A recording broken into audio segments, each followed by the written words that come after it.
Tout a commencé au Moyen Âge, une époque très troublée par la guerre, la famine et les épidémies. La religion chrétienne était au cœur de la civilisation.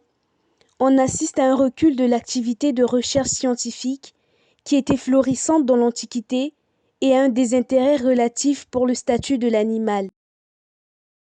Mais rien n'empêchait le villageois d'avoir de l'affection pour son chien.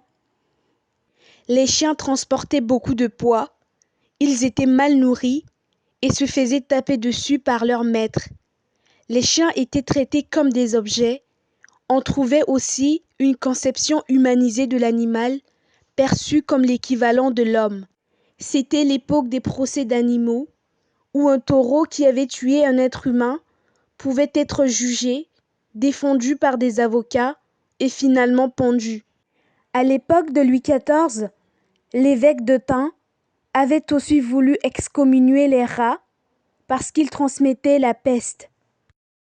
Au Moyen Âge, c'était normal de considérer l'animal comme un homme et en même temps comme une chose qu'on doit maltraiter.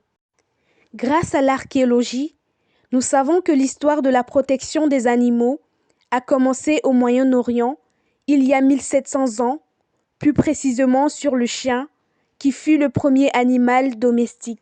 En France, c'est le 2 décembre 1845 que voit le jour l'association SPA, Sauver, Protéger, Aimer, une association fondée par Pierre Dumont de Monteux et d'autres personnes pour la protection des animaux. En 1850, il y a eu une première loi de protection de l'animal sous une punition d'amende de 5 à 15 francs et de 1 à 5 jours de prison pour ceux qui auront exercé publiquement des mauvais traitements envers les animaux domestiques.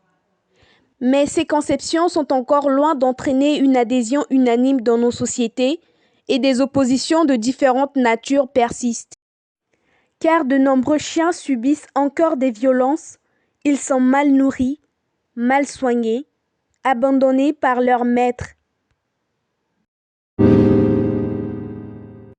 Le combat continue encore pour la lutte contre le droit des animaux.